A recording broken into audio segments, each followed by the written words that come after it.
마귀의 마지막.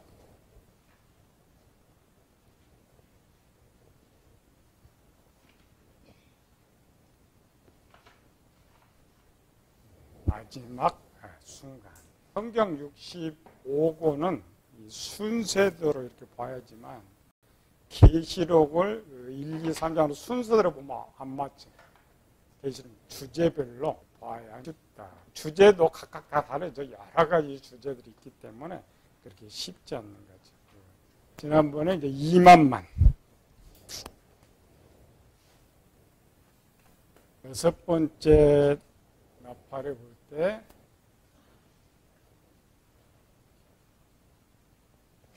나팔 불 때 2만만 귀신이 들어와서 이들은 어디로 들어간다고요?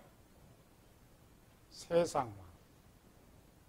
그 다음에 군인들. 전쟁을 두 번 한다겠죠? 첫 번째 전쟁, 두 번째 전쟁. 첫 번째 전쟁은 누구를 친다겠어요? 땅의 3분의 1. 3분의 1이 누구라고 했어요? 대상이. 기독교에서는 배교자. 마귀가 볼 때는 다신론자.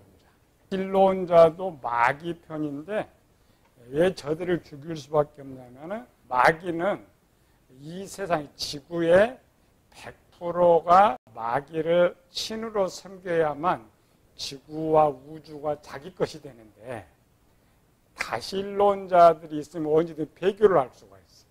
빌라델피아 교회 성도가 완전 이제 대적이니까 놔두고 그 전에 다신론자들을 죽인다. 그러나 그것이 하나님의 뜻이라겠죠. 하나님을 배교한 사람을 하나님께 칠 수가 없으니까 저들 손에 치게 하고 싹 쓸어버린다. 세상을 딱 이제 둘로 남죠. 하나는 빌라델피아 교회. 서머나 교인들도 몇 명 있지만은 기록상에는 서머나 교인들은 없습니다. 나머지 토탈 예수님을 주인으로 세상 사람들. 여기는 마귀를 주인으로. 딱 두 종류의 사람밖에 남지 않아요. 마귀가 이 지구와 우주를 다 차지하기 위해서는 마지막 이제 빌라델피아 교회 성도들을 죽여야 되는데 이것이 이제 두 번째의 최후의 전쟁. 실제 전쟁은 벌어지지도 않아요. 그냥 일방적으로 끝나죠. 처음 사탄이 타락할 때처럼 미가엘 천사가 한순간에 저들이 3분의 1을 사로잡아서 오고 나머지 3분의 1 도망간 것처럼 전쟁은 있지는 않는데 마지막 전쟁의 준비, 그들이 어떻게 멸망할까를 기록하고 있는 거죠. 1000년이 참해. 1000년. 이 1000년에 이제 논쟁이 제일 많죠. 전천년, 후천년, 무천년. 천년론의 세계의 주장, 1000년 동안 왕노릇 하리라. 우리가 1000이라는 숫자가 얼마 안 되죠. 옛날에는 1000이라는 숫자를 세기가 그렇게 쉽지 않았어요. 1000이라는 숫자는 세상의 시간의 총수. 1000년 후라는 말은 세상 마감. 세상 시간이 마감된 후에 이렇게 읽어야 돼요. 계시록 20장에서 1000년 동안 왕노릇 하리라 하고 사단이 지금 무정히 갇혔죠. 갇혀서 이제 계시록 중에 가장 그 해석이 어려운 곳이 계시록 20장. 성경 비밀들을 모르니까 논쟁이 또 20장. 20장만 해도 교회가 세 개로 나눠. 천년주의자도 이제 세대주의 전천년자들이 있는데 지금 세대주의 끝났고 세계 주장자들이 계속 내가 맞다, 내가 맞다. 계시록은 결론이기 때문에 간단하게 기록을 하고 있어요. 신약도 마찬가지입니다. 여러분 신약 복음서를 이렇게 빼놓으면은 서신서들은 보면 내용은 알겠는데 눈으로 그려지질 않아요. 여기 나면 어떤 아브라함처럼 어떤 한 사람 자세하게 이렇게 기록하면 되는데 삶에 대한 걸 집어넣었기 때문에 전체를 보는 게 쉽지가 않아요. 신약도 복음서를 빼놓으면 쉬운 것 같은데 쉽지를 않아요. 구약은 아주 쉬워. 구약을 그림자라 그래요.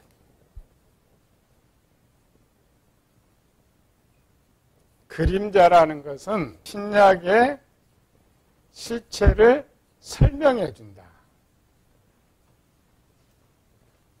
신약을 읽을 때에 어려운 것들을 이해하려면 구약을 알아야 돼요. 예, 신약에서 말하고 있는 본론, 서론은 구약에 있는 거예요. 그러니까 특별히 계시록은 완전히 결론만 기록하고 있기 때문에 계시록 자체만 가지고는 너무 어려운 거예요. 마지막 이 전쟁에 대해서도 그림자가 어디 있느냐? 구약에 있어요. 구약에 마지막 전쟁에 그림자가 있고, 결론 한 거 짧죠? 그림자는 설명을 많이 하죠. 그래서 구약이 쉬워요. 이 마지막 전쟁은 어떻게 일어나겠느냐를 알려면 구약으로 가줘야 돼. 그 구약을 가장 자세히 기록했던 것이 에스겔서 38장 1절에서 6절까지 여호와의 말씀이 내게 임하여 이르시되 인자야 너는 마곡 땅에 있는 로스와 메섹과 두발 왕 곧 곡에게로 얼굴을 향하고 그에게 예언하여 이르기를 주 여호와께서 이같이 말씀하시기를 스스로 메섹과 두발 왕 고가 내가 너를 대적하여 너를 돌이켜 갈고리로 내 아가리를 꿰고 너의 말과 기병 곧 온 군대를 끌어내되 완전한 갑옷을 입고 큰 방패와 작은 방패를 가지고 칼을 잡은 큰 무리와 그들과 함께 한 방패와 투구를 갖춘 바사와 부수와 북과 고멜과 그 모든 떼와 북쪽 끝에 도갈마 족속과 그 모든 때 곧 많은 백성의 무리를 너와 함께 끌어내리라. 정말 전쟁은 곡과 마곡 전쟁이라 그러죠. 고광이 총주동을 해가지고 이 부분은 이제 조금 더 자세히 10장은 북방왕과 남방왕이 전쟁을 해요. 그런데 지금 에스겔서에서 말한 것은 북쪽의 모든 나라를 곡광이 이제 전부 다 끌고 와가지고 예루살렘을 공격해 온다라는 거예요. 14절에서 16절까지 인자야 너는 또 예언하여 곡에게 이르기를 주 여호와께서 이같이 말씀하시기를 내 백성 이스라엘이 평안히 거주하는 날에 내가 어찌 그것을 알지 못하겠느냐. 내가 내 고국 땅 북쪽 끝에서 많은 백성 곧 다 말을 탄 무리와 능한 군대와 함께 오되 구름이 땅을 덮음같이 내 백성 이스라엘을 치려 오리라. 고가 끝날에 내가 너를 이끌어다가 내 땅을 치게 하리니 이는 내가 너로 말미암아 이방 사람들의 눈앞에서 내 거룩함을 나타내어 그들이 다 나를 알게 하려 함이라. 모든 나라가 구름을 덮음같이 이렇게 돼 있죠. 요거를 이제 딱 이해하고 지금 이 에스겔 38장이 무슨 말이냐 이 말이야. 계시록 결론만 썼다고 했죠. 계시록 20장 7절과 8절 천년이 참에 사단이 그 옥에서 놓여 나와서 땅의 사방 백성 곧 곡과 마곡을 미혹하고 모아 싸움을 붙이리니 그 수가 바다의 모래 같으리라. 똑같죠? 구약에는 곡과 마곡 왕이 북쪽의 모든 사람들을 이끌고 돌아오는데 신약은 누가? 마귀가. 곡과 마곡. 신약은 영적인 것이 아니니까 외형으로 볼 때는 곡과 마곡이 이스라엘을 공격해 오는데 내면을 보니까 누가 닫고냐? 마귀가, 사단이 그들을 끌고 온다. 그것으로 말했죠? 바다의 모래같이 구름이 땅을 덮음같이. 신약에는 성도들이 지내요. 구약에는 예루살렘. 예루살렘의 하나님 도성이에요. 이거 성은 똑같아.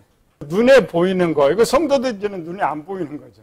구약은 육적으로 쓰고 있고 신약은 영적으로 쓰고 있는 거죠. 계시록은 결론이니까 그냥 사단이 곡과목 이렇게만 해놨죠. 근데 구약은 그림 자세히 썼죠.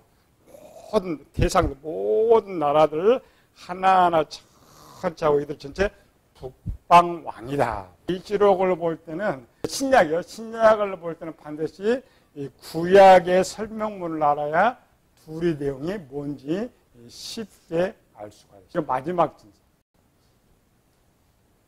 두 개 이렇게 보자. 구약은 예언서죠. 신약은 실행 장면이에요. 에스겔 39장 17절 18절. 주 여호와께서 이같이 말씀하셨느니라. 너 인자야, 너는 각종 새와 들의 각종 짐승에게 이르기를 너희는 모여오라. 내가 너희를 위한 잔치 곧 이스라엘 산 위에 예비한 큰 잔치로 너희는 사방에서 모여 살을 먹으며 피를 마실지어다. 너희가 용사의 살을 먹으며 세상 왕들의 피를 마시기를 바산의 살찐 짐승 곧 순양과 어린 양이나 염소나 수송아지를 먹듯 할지니라. 구약이니까 이제 살을 먹어야 되니까 대상이 정확하게 나와 있죠. 에스겔 39장 17절 18절, 요한계시록 19장 17절 18절 똑같아.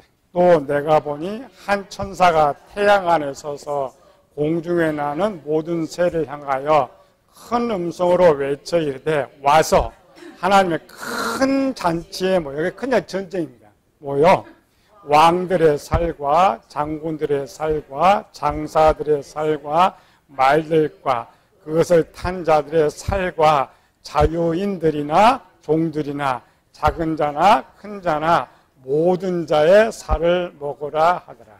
똑같죠? 요한계시록에 나오는 19장과 20장의 결론의 내용을 에스겔서는 아주 육적인 눈으로 보는 것처럼 자세하게 기록하고 있어요. 뭘 착각하고 있느냐? 세미나를 쭉 가다 보면은 혼동된 게 뭐냐면은 한쪽은 가면은 육쪽으로만 풀어. 육쪽으로 푸는 사람 지금처럼 구약을 가지고 계속 풀어.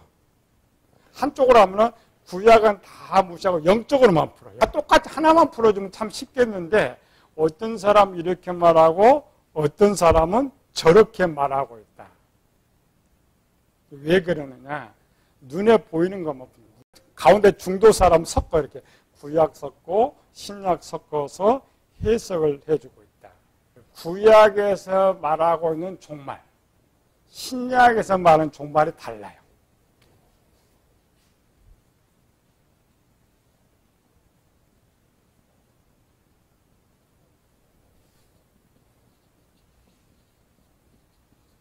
구약 시대에 말하는 종말이 다르고 신약 시대에 말하는 종말이 다르단 말이에요. 구약 시대의 종말이나 신약 시대의 종말의 배경을 전부 어디다 두고 있냐면 70일에를 두고 있어요. 70일에는 구약에서 말하고 있는데 적용은 신약에서도 똑같아. 구약의 종말은 뭐죠? 구약에서 말하는 종말은 신약에서 말하는 종말은 세상 종말을 말하는 거 아니에요. 구약의 종말은 악한 자들의 종말이에요.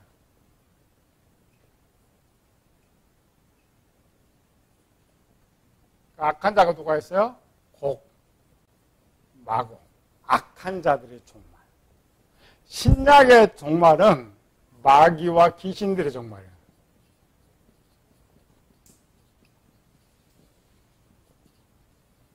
다릅니다. 대상이 누굴 썼어요? 마귀, 짐승, 거짓 선지자. 종말이 다릅니다.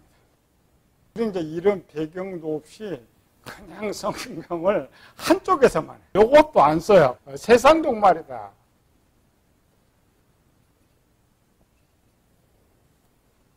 종말이라는 단어는 똑같은데 구약의 종말은 뭐냐? 70일이라겠죠? 여기도 70일이고 여기도 70일인데 70일 배경을 갖고 있다고 했죠. 여기 70일에는 악한 자를 멸하고 이 세상에 천국을 만드는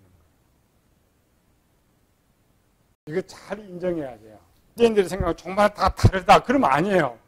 신약이 있기 전에 하나님의 계획은 끝까지 지구를 포기하기 싫은 거예요. 하나님 직접 저 가나안 땅에 와가지고 적들을 한목에 싹 모아가지고 싹 물리쳐. 적들을 싹 물리치면은 이제 누가 나와요? 유대인들 남죠. 쟤들이 잡아간 저 땅 끝에서부터 모든 유대인들을 모으는 거예요.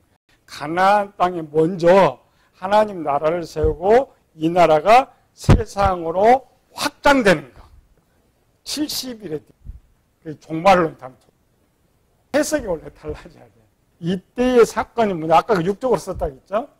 육적이 맞아요. 역사 육적인 거 이건 해석하면 안 돼.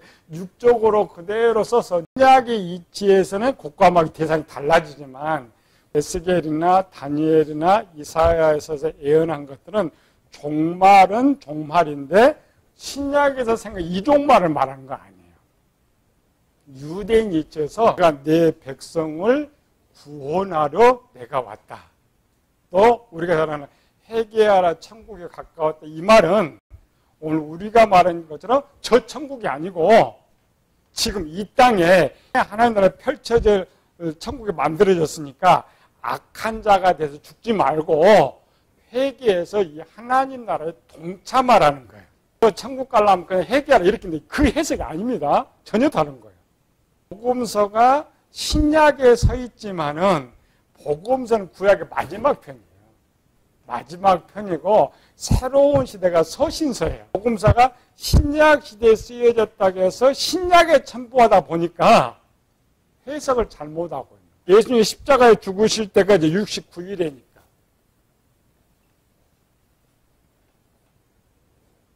십자가에 죽으시기 전까지 예수님의 생각에는 이 백성으로 회개하게 해서 이 땅에 하나님 나라를 세워서 첫 번째 창조적으로 온 우주에 하나님의 백성이 살게 하고자 하는 것이 하나님의 계획이었단 말이에요.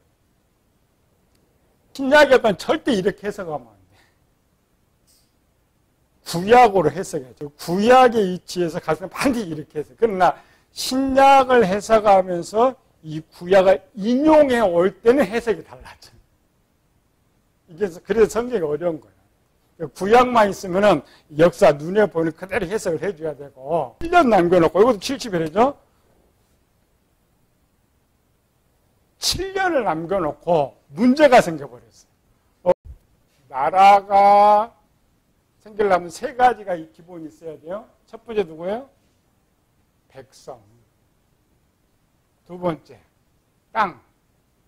세 번째 왕. 여러분 나라입니다. 10만 명도 안 되는 나라. 지금 이 지구에 인구 30만도 안 되는 나라가 60개국이 넘어요. 예수님이 오시기 전에는 백성은 있었어요. 백성 있었죠. 근데 뭐가 없었어요? 땅도 없었고 왕도 없었어요. 예수님께서 이제 오셔서 뭐가 생겼어요? 왕이 생겼죠. 근데 뭐가 없어요? 땅이 없죠. 이스라엘 백성이 가나안 땅에 산다 해서 이스라엘 백성 땅이 아니었어요. 580년 사라져 버렸어요. 이 땅은 노마 땅이에요. 그런데 땅을 마련해 가지고 백성들로 나라를 만들려고 했는데 백성들이 왕을 죽여버렸고 왕은 백성을 버렸어요. 원래 땅은 없어. 백성도 없고 땅도 없고 왕도 없어. 그래서 신약 시대로 돌아오는 거죠. 신약 시대에 돌아오면서 계획이 변경된 거예요. 이 땅에 세우고자 하는 천국이 계획이 변경돼가지고 천국에다가 껴버린 거예요. 내용은 똑같죠? 곡과 마곡이 똑같은데 이쪽은 사람을 죽이는 이쪽은 귀신 마귀를 다 죽여버려요. 이 마귀가 알아가지고 생각한 거야.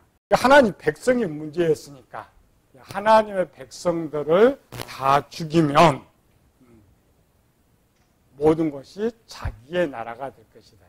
하나님의 생각은 또 달랐죠. 모든 지구가 다 하나님 나라가 되기를 원하는데 저 마귀와 귀신들이 있는 한은 언제든지 타락하기 때문에 완전 쓸어버립니다. 악한 자의 악을 완전히 쓸어버릴 종말론으로 바뀌게 됩니다. 여기까지 곡과 마곡이 예루살렘 성을 쌓아가지고 구약이나 신약이나 적들이 이렇게 몰려와. 여기 성이고 적들이 몰려오는데 마지막 멸하는 것은 똑같아. 에스겔서는 어떻게 마지막 처리를 처리하느냐, 계시록은 어떻게 처리하느냐 이걸 보고 다음 주 이제 마지막 전쟁. 그러니까 반드시 그 계시록의 19장, 20장을 이해를 하려면 에스겔서 38장, 39장을 잘 알아야 돼. 여기는 그 자세한 설명이니까. 38장, 18절부터 22절까지 전체 모았어. 그날에 곡이 이스라엘 땅을 치려 오면 내 노여움이 내 얼굴에 나타나리라. 주 여호와의 말씀이니라. 내가 질투와 맹렬한 노여움으로 말하거니와 그날에 큰 지진이 이스라엘 땅에 일어나서 바다의 고기들과 공중의 새들과 들의 짐승들과 땅에 기는 모든 벌레와 지면에 있는 모든 사람이 내 앞에서 떨 것이며 모든 산이 무너지며 절벽이 떨어지며 모든 성벽이 땅에 무너지리라. 주 여호와의 말씀이니라. 내가 모든 산 중에 그를 칠 칼을 부르리니 각 사람이 칼로 그 형제를 칠 것이며 내가 또 전염병과 피로 그를 심판하여 쏟아지는 폭우와 큰 우박덩이와 불과 유황으로 그의 모든 무리와 그와 함께 있는 많은 백성의 비를 내리듯 하리라. 이것이 정말로 이 부분이 마태복음 10장, 마태복음 14장, 요한계시록에 기록됐던 종말의 사건들이. 계시록 20장 가장 마지막 부분만. 20장 9절. 그들이 지면에 널리 펴져 성도들의 짐과 사랑하시는 성을 들으며 하늘에서 불이 내려와 그들을 태워버리고, 똑같죠. 우박과 불과 유황으로 그들을 태워버리고. 최종적인 모습은 육적인 사람이든 짐승이든 마지막 심판의 모습은 똑같아요. 구약은 아주 육적인 것이니까 보이지 않고 신약은 영적인 거 알았으니까 그럴 때 이제 신약에 위치해서 해석하는 것이고 구약은 구약대로 신약은 신약대로 해석을 해줘야 된다. 구약은 이 땅에 하나님 나라를 세우기 때문에 눈에 보이는 것처럼 적들에게 정말 불과 유황이 막 이렇게 쏟아지지 이렇게 되는 거죠. 계시록에서 나오는 불은 또 그런 또 불은 아니에요. 똑같이 불과 유황 불인데 그런 또 불이 아니에요. 해석이 달라요. 그러나 내용은 똑같아요. 이게 마지막 모습, 예언의 모습. 계시록 예언을 그대로 옮겼죠. 다음 주는 실행의 모습. 그들이 정말 포위해요. 구약에는 예루살렘만 포위하고 신약에는 그 전 세계로 퍼져 있으니까 포위는 똑같이 하는데 그 전에의 징조, 그 포위했을 때 하나님의 하는 조치는 똑같아. 신약도 영적인 것이니까 눈에 보이는 것처럼 써야죠. 그래서 구약적인 걸 옮겨 쓰는 거예요. 실제로 눈으로 볼 수 있는 건 아닙니다. 이 마지막, 이렇게 구약의 마지막 전쟁, 신약의 마지막 전쟁이 세상에서 말하는 최후의 전쟁이다. 그러나 구약에서 예언했던 그 마지막 전쟁은 취소되고 있어요. 그런데 아직도 유대인들은 그 구약이 이것처럼 진짜 이루어질 겁니다. 그래서 지금 유대인들 세계 돈을 다 갖고 세계 무기는 다 유대인들의 손에 있습니다. 지금 왜 중동이 이스라엘을 못 이기느냐? 절대 못 이깁니다. 전쟁은 최신 무기 다 보내요. 우리 같으면 전쟁이라면 사야 하잖아요. 돈으로 사야 하잖아요. 걔들은 살 필요가 없어요. 자기 백성들 다 그걸 다 갖고 있기 때문에 자 이렇게 전쟁이 일어나면은 지금도 유대인들은 계시록에 말하는 불 붙는 것, 산 이런 것처럼 걔들이 어디서든지 쏠 수가. 지금은 시대가 어때요? 북한에서도 지금 어디가 있어요? 미국 본토들이죠. 미국 것들은 그거 그냥 지구 한 바퀴 돌려요. 유대인들이 갖고 있는 것이면 하늘 비가 오듯 쏟아지는 거죠. 가나안 땅에서 이렇게 쏘는 것이 아니고 외부의 적들을 다 쓸어버려요. 그들은 이 에스겔서 이 말이 우린 실감 안 나죠. 걔들은 실감 나는 거예요. 하나님께서 마지막 우리를 쓸 때에 저들을 다 적들을 모았을 때 불과 유황을 쓰는 거죠. 우리는 하늘 이걸 쓰는 게 아니고 지금 현재 유대인들은 핵전쟁입니다. 핵으로 다 쓸어버려요. 적들을 다 쓸어버려요. 외형은 미국이 세계를 리드하고 있지만 지금 유대인들이 리드해 나가야 돼요. 우리 생각과 다릅니다. 왜? 저들은 신약을 믿지 않으니까. 이거를 믿지 않으니까. 만약 저들이 이걸 믿는다면 오늘날 같은 생활 않죠. 자기가 써요. 쓰고 싶으면 마음껏 써요. 뭐 이스라엘 전쟁 일어나는 상관이 없어요. 근데 그렇지 않습니다. 왜 그렇지 않느냐? 계시록에 왕 같은 제사장 돼 있죠. 세계 모든 걸 자기네들 다스리는. 미국이 제일 위인데 그때가 되면 이스라엘이 제일 위에 서서 세계를 다 다스리는 그런 포부를 갖고 살아요. 뭐야? 그냥 세상 종말하면 그냥 천국 간다 이렇게 생각하잖아요. 그리고 우리는 준비가 없어요. 또 준비할 필요도 없고 사상에 따라서. 그러나 계시록 반드시 인정해 줘요. 구약은 반드시 그 현재 상태를 인정해 주지만 실제 저들은 뭘 지금 몰라요? 이 땅의 천국이 취소된 걸 모릅니다.